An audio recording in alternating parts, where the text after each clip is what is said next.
We've heard from the provinces who would like to see more money from the federal government to support legal aid.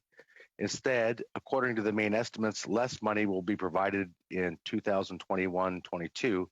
Why is the amount being decreased?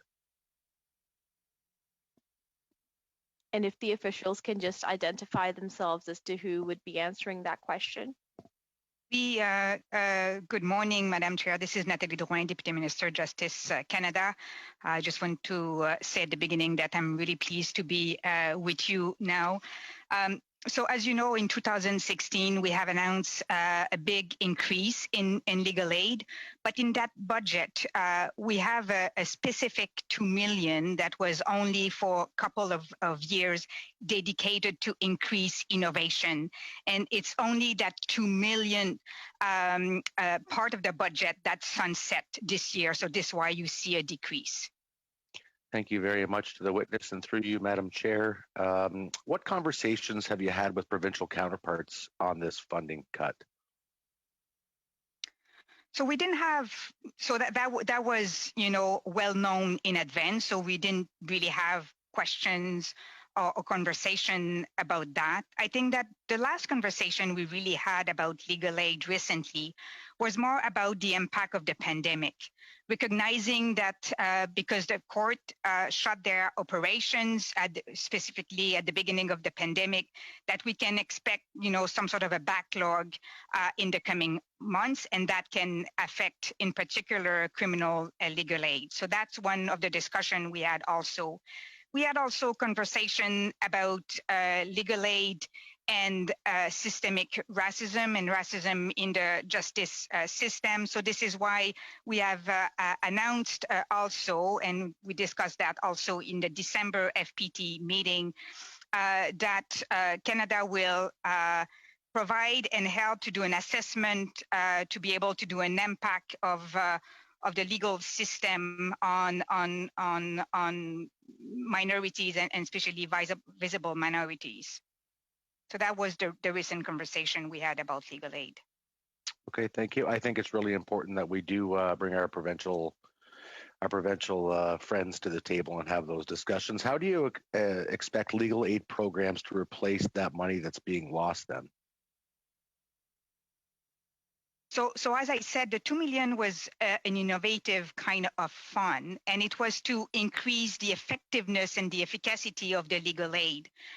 So the purpose of it was to make the legal aid plans and the legal aid system more efficient going forward. So this is why it doesn't have impact per se on the services the different legal aid plans are offering to the Canadian, as it was really to build some innovation in the system. Thank you, Madam. Thank you for the answer, Madam Chair. Through you. So the funding for the Canadian Judicial Council in Supplementary Estimate C nearly doubles to $4.2 million. Can you explain this doubling of funds required? So right now, this organization does not have a permanent kind of funding when it comes to dealing with the investigation they have to do and to provide legal support for judges who face discipline proceedings. So this supplementary fund is really to deal with their investigation type of responsibility. Okay, but the Victims Fund in 2020-21 only spent $14.8 million, whereas in 2019-2020 it spent $26.3 million. Can you explain this significant decrease? Yes, yes, I can, Madam Chair, and thank you for the question. So last year, main estimate, really show, as the MP said, a decrease, but that was compensated by a supplementary estimate. And to give you a very concrete example, the family units that are there to support victims and family of the victims of missing and murder Indigenous women was announced after the main estimate. So at the end of the day, the victim funds spend more around 23 millions than 14 millions. Thank you very much. I know I'm well under a minute, so very quick question. In October 2020, a new version of the e-filing portal launched. although I understand there were significant technical issues.